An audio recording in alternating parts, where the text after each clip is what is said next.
And I don't wax as eloquently as most of the people on the floor here, but I have allowed my heart and my mind to guide me in decisions that I've made on a lot of different issues that have been before us in the legislature.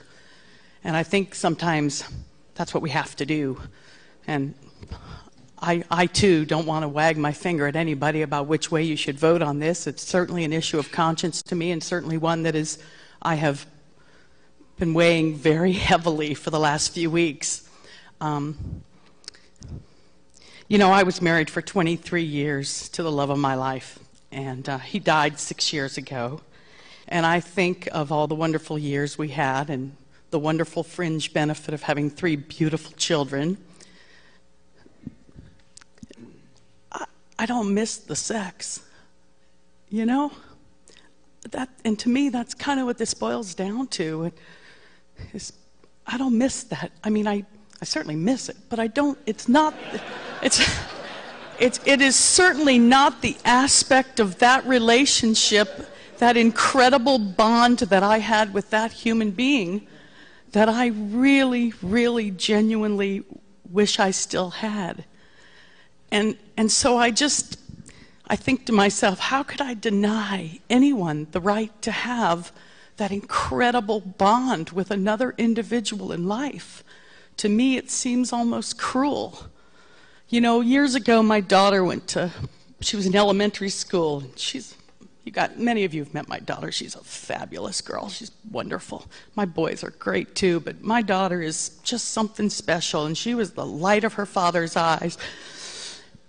And she went to school, and there were some kids a whole group of kids just picking on another kid.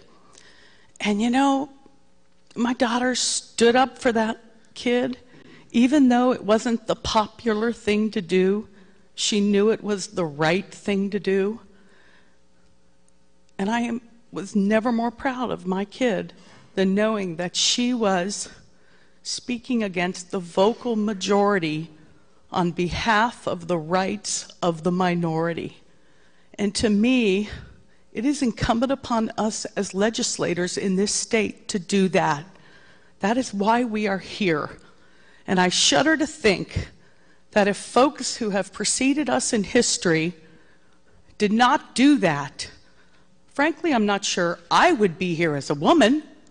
I'm not sure other people would be here due to their race or their creed. And to me, that is what's disconcerting. And someone made the comment that this is not about equality. Well, yes, it is about equality. And why in the world would we not allow those equal rights for individuals who truly were committed to one another in life to be able to show that by way of a marriage? My daughter came out of the closet a couple of years ago. And you know what? I thought I was just going to agonize about that. Nothing's different. She's still a fabulous human being, and she's met a person that she loves very much. And someday, by God, I want to throw a wedding for that kid. And I hope that's exactly what I can do. I hope she will not feel like a second-class citizen involved in something called a domestic partnership, which frankly sounds like a Merry Maids franchise to me. Thank you, Mr. Speaker. That's all I want to say. And thank you for the civil, wonderful debate today. It's been great. Thank you. Any further remarks?